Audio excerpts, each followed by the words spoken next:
Hey, what's going on, everyone? In this video, I just want to share the 6 most interesting titles that I have found so far coming out for release here in April of 2024. April actually had quite a few. Usually I have to, it's not that hard for me to limit it down to 5 or 6. But this month there was definitely like over a dozen that were kind of in contention, but I have to, put some limit somewhere. I mean, I barely read like 10-ish books a month, so if I'm, putting 12 new releases up every month that I'm interested in, I'll just never ever catch up. So anyways, I got I think 2 or 3 history-ish ones. There's one that's I'm not really sure exactly how to classify it. 2 nature ones, and then 1 psychology/philosophy one, I guess, which is actually pretty different for me, I guess. So anyways, I think I found it interesting. I hope you will too. Let me know down in the comments below which of these 6 you find the most interesting. But let's just go ahead and get started. So after 1177 BC, The Survival of Civilizations by Eric Klein.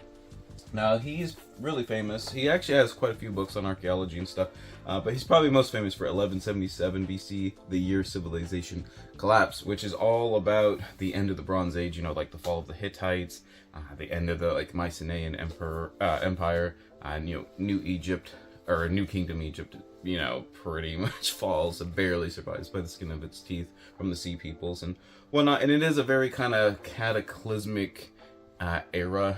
It's not exactly 1177 BC per se, but yeah, definitely all those ancient Near Eastern cultures. Just if you read this book, there's a bunch of multiple factors that kind of go into what's kind of going on there, and you kind of leave the old Bronze Age behind, and then for a couple hundred years there's a bunch of just Dark Ages kind of going on, and then the Neo-Assyrians kind of show up and start things over a little bit there. But anyways, this looks like the follow-up to that book, so I'm assuming it's going to be all about kind of the second half of the Bronze Age there. Like I said, the Neo-Assyrians, you're going to have the Neo-Babylonians down into the Persians and whatnot. So I think that'll be interesting for sure. And actually, if you want to go into the dark archives of Triumphal Reads, that book right there was wow, I don't know, that might have been my exactly first book review. I'm not sure. It's in the top or first 5 or something. It's way back there. If you want to make fun of me, go ahead and watch that. Next up, we got A History of the World in 12 Shipwrecks by David Gibbons. So I've never heard of David Gibbons before. I looked him up, and apparently he's kind of like a crime fiction, modern kind of thriller type author, I guess. But he has a whole series on I guess underwater civilizations that were uncovered, like Atlantis and stuff like that. But they're, like I said, they're kind of I don't know if it's law enforcement or whatever, but crime thrillers of some kind. But apparently from all his research into doing those fiction books, he, just had tons of information on all these shipwrecks and stuff, and wanted to write a nonfiction book.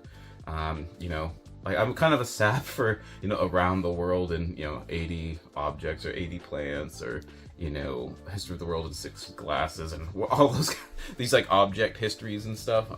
So, 12 shipwrecks that shaped the world or whatever. It sounds really interesting. I don't know a whole lot about shipwrecks and stuff, I guess. I read a couple from ships and seamanship in the ancient world. Was actually pretty fun. Learning about ancient Greek and Roman vessels and stuff. But this is dealing from the ancient world up through I think World War II, from what I was gathering. So I think it'll be really interesting kind of learning about maybe some the medieval longships and stuff that I know have been uncovered and different things like that. So it just sounded really fun, and I like the sound of it. Next up is one I'm not sure how to classify. It's The Empire of Climate, History of an Idea by David Livingstone. So at first it sounds like a nature-ish book, because I read a lot of, books on climate change, on conservation, environmental issues, all that kind of stuff. But this book seemed more once I was reading into it, it sounds more like a history of how people have thought about the climate since I guess since records began and stuff. I don't know. I wrote down a couple of the quotes from the blurbs and stuff because like I said, I just don't really have a whole lot of idea of what's going on here. But it was just intriguing because to me it just sounds like a ton of hyperbole. To be honest, but here, let me read it. So the Empire of Climate traces the history of this idea and its pervasive influence over how we interpret world events and make sense of the human condition, from the rise and fall of ancient civilizations to the affliction of the modern psyche. a panoramic work of scholarship. It maps the tangled histories of an idea that has haunted our collective imagination for centuries, shedding critical light on the notion that everything from the wealth of nations to the human mind itself is subject to climate's imperial rule. So that just sounds so melodramatic. Like, I don't have any idea what is going on here, and that's partly why I started to become interested in it. But I'm hoping it is kind of like some sort of blend of history or historiography and actual climate science and stuff. I'm not, like I said, I'm not 100% sure. I'll probably try to give it a read or listen at some point this year just to like kind of figure out what's going on there. But like I said, if it gets me that like confused, I almost feel like I have to read it now. Alright, so now we're going to go on to like the purely more nature ones for sure. So we got Every Living Thing, The Great and Deadly Race to Know All Life by Jason Roberts. And I've read actually a few different books here on taxonomy and stuff. But when I was diving into this one, researching a little bit, it's all about sort of the rivalry between Carl Linnaeus and Georges Louis Leclerc, Comte de Buffon. And a lot of people know who Linnaeus is. You know, he kind of started the binomial Latin system with systemic naturae and stuff. But Leclerc was an interesting French scientist. I think he was the steward of like the royal gardens and stuff. But he wrote a huge natural history work in the 1700s. So I think they were contemporaries there. That a lot of people use. A lot of people make fun of him because like some of the descriptions, if he didn't like see them in person, he just kind of believed a lot of the stuff, like the hearsay and like, you know, anecdotal evidence that other people were sending him, especially from like the New World and stuff. So he gets ragged on a lot, but he's actually pretty funny. And I think in a way he was pretty ahead of his time too. He had sort of ideas about like evolutionary theory in a way. At least he was kind of thinking how different species and stuff kind of get mixed up and kind of change and kind of do stuff, even if it wasn't like evolution per se. Whereas Linnaeus definitely was more systematic in that, you know, every single species has its place and fits in this grand order and blah, blah, blah, and it's fixed. So I actually am very interested in this one just to kind of see the two different kind of, I guess, two completely different ends of the pendulum there, where you kind of meet somewhere like kind of in the middle a little bit there. But like the two different schools of thought, because I haven't read a lot about the scientists like that were actually doing stuff like in the 1700s before, you know, Darwin does his stuff in the mid 1800s. So anyways, like I said, I think it'll fill like a gap in my knowledge, plus I'm interested in that stuff anyway. So sounds like a pretty cool rivalry, and I will be getting to that at some point. Next up is Wild Chorus, Finding Harmony with Whales, Wolves, and Other Animals by Brenda Peterson.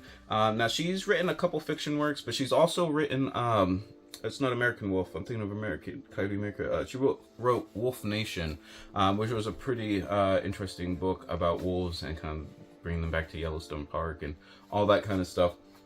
So she definitely has some chops in like the biology stuff, but yeah, I'm not gonna lie, this one I just saw, I really enjoyed the cover, I like the title and the subtitle, and like that kind of like, I love reading about, you know, different animals and like the different like anecdotes and relationships and stuff people have with them and all that kind of stuff. So this was pretty easy to be honest. So like I said, I just pretty much liked everything about it, and it was kind of like a shoe-in type of thing there.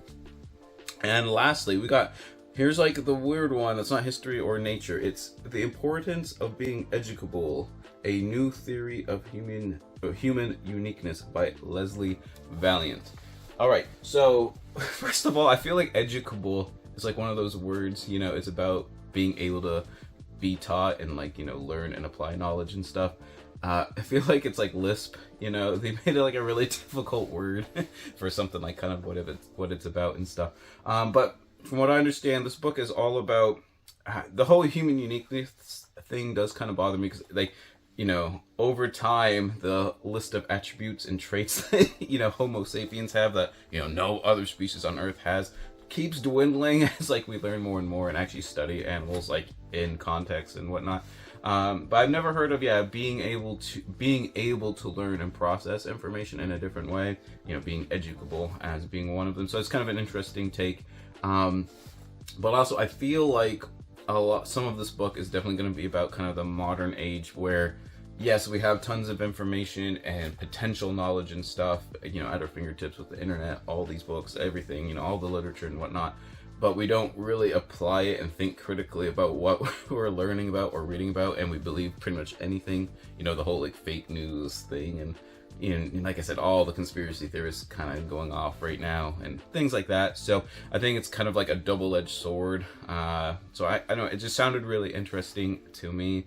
And like I said, I every now and then I branch out into some other like subgenres of nonfiction. So I figured this would be a good one to do so. So there you have it. Those are 6 books that I'm really interested in reading at some point that are coming out here in April of 2024. Like I said, if you made it this far into the video, maybe give me a like. Actually, give me a dislike if you think these books suck and you have better recommendations. Let me know down below as well. I'm always interested in what other people are reading and whatnot. But whether you're reading new releases or not, always remember, read victoriously.